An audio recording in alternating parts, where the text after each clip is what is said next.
Hi, my name is Laura. I'm from a small town in eastern Iowa, and today I'm going to can up some ham and bean soup for this winter. It's one of my son's favorites. So as you saw, I went ahead and soaked some beans overnight. These are Great Northern beans. I have used navy beans before, they work great as well. Got all my stuff out here, and I'm going to fill some quart jars to begin with. And today I'm going to be using my electric pressure cooker, and it holds 4 quarts. So that's what I'm going to get prepared to begin with.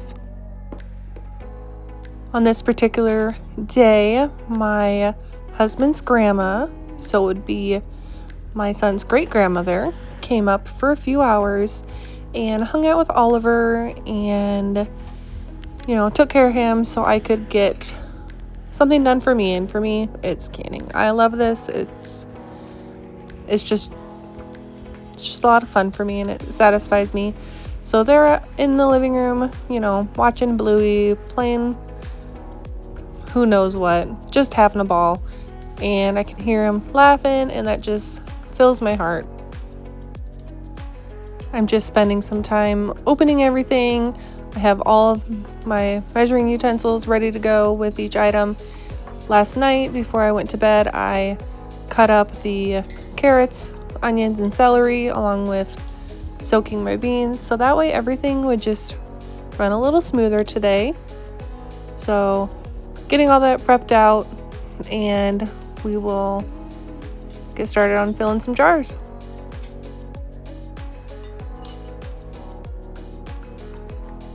I'm going to start with my soaked beans, and for a quart jar I'm going to use 1 cup of beans. Obviously, if you're doing pints, just cut all the measurements in half. You'll see here at the end I do some pints as well, for if it's just Oliver and I eating a quick lunch. We can just open a pint instead of a quart.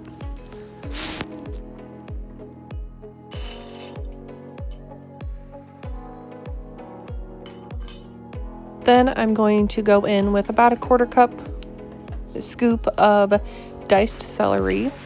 We don't really like the celery itself, but we like the flavor, so I'm just going to do a little bit of it.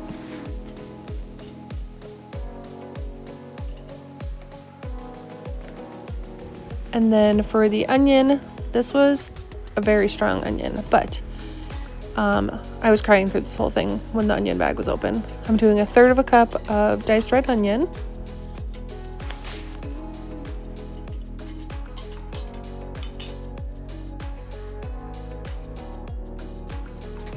Followed by the same 1/3 cup of diced carrots. These are actually baby carrots that were hiding in the fridge, and they were starting to grow some roots, if you will. So it's good use for them. Fun fact, the only thing I had to buy for this whole thing was the celery. So that's pretty cool.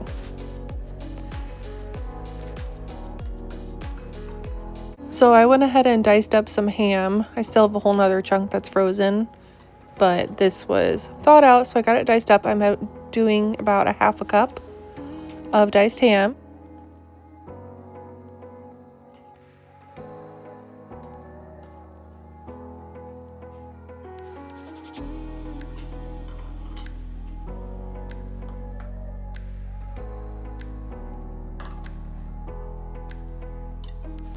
I like doing it each step because I like the way it looks in the jar. You could just add everything, I suppose, to a big bowl and then fill your jars, but I like making sure everything's even.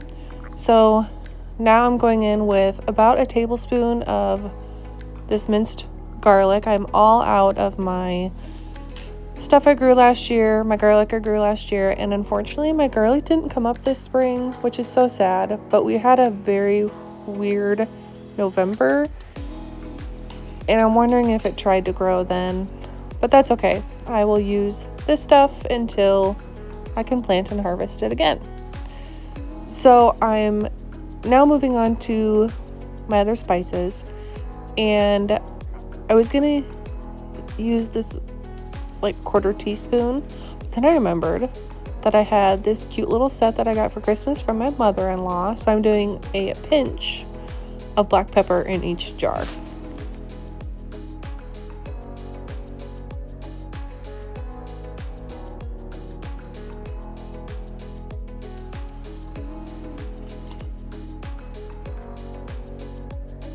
I am adding 1 bay leaf to each jar.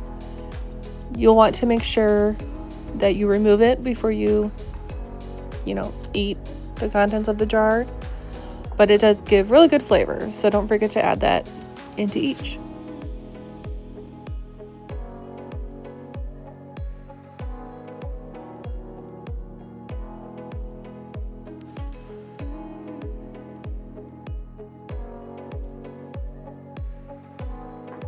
So I'm going to go in with about a 1/4 teaspoon of thyme. I'm doing the leaves. You could crush them if you wanted to. We like the flavor that it gives. If you don't like thyme, don't add it. It'll be fine.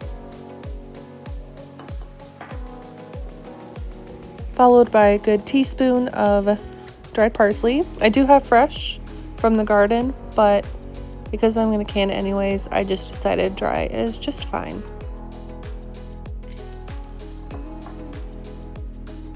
And I almost forgot to add my bacon.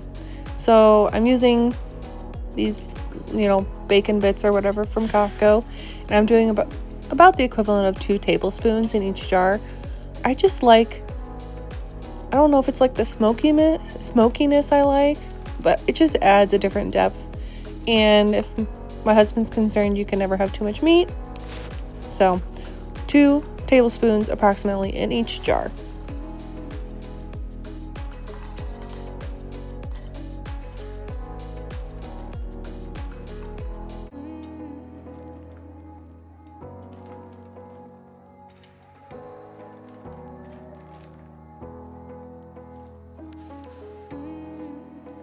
Now, if you have chicken stock, just fill your jars with that. I'm all out, but I have a little bit of the chicken bouillon powder, whatever, left. So it's kind of sticking together. So I'm just going to add approximately half a teaspoon to it. And then we'll just use water. But I could have, I suppose, cooked like a ham hock in the Instant Pot and used that. But I've done it with chicken before and it tastes really good. So that's what my jar looks like. It's so cute. I love it. And I'm just going to start off by adding water until it covers the contents because we need to debubble, and then we'll add more water.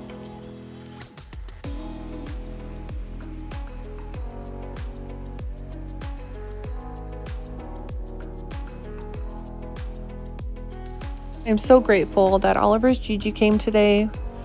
I usually have to work around nap schedule or, when he's asleep. So it was really nice to just kind of be able to do my own thing. And I was able to get this group in the canner before lunch. So then I got to enjoy lunch with them. And it's just, I'm so grateful whenever anyone comes up and wants to hang out with him so I can do a little me time. And it just so happens most of the time my me time benefits my family as well. I couldn't find my debubbler, so I'm using a plastic kids knife, and it worked great. Just running along the sides, in the middle, releasing any air bubbles that might be trapped. And then I will top off each jar with water to, about 1 inch headspace.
Went ahead and grabbed my vinegar and a clean paper towel, and I'm just going to wipe my rims, get any food or anything off of them to help with my seal. And while I was coming back with my vinegar, I did do a glug in my pot of water in my pressure canner.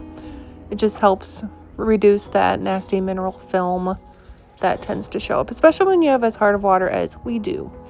So I'm putting brand new canning lids on each jar, tightening a lid on it until it's fingertip tight.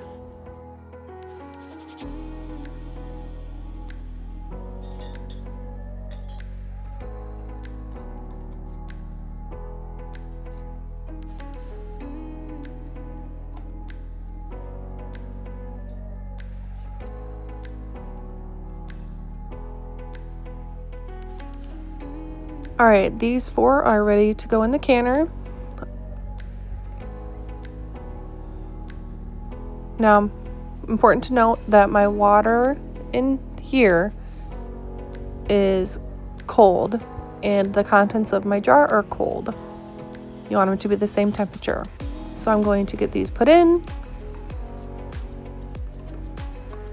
I'll get a lid on, and I am obviously pressure canning these, so I will set it up as so. And if they were pints, I'd be doing 75 minutes, but I'm doing quarts, so they go for 90. And I'll put the lid on, latch it, and let this sucker boss me around.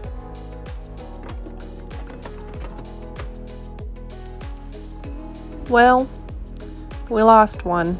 The bottom blew out, which does happen. It's been a long time, so it is what it is. So that one's going in the trash, but here they are when they're done. I did a batch of quarts and a batch of pints, and I still have some left, so I'll probably run another load in the next couple days, but I've got projects going this weekend. Thanks for watching.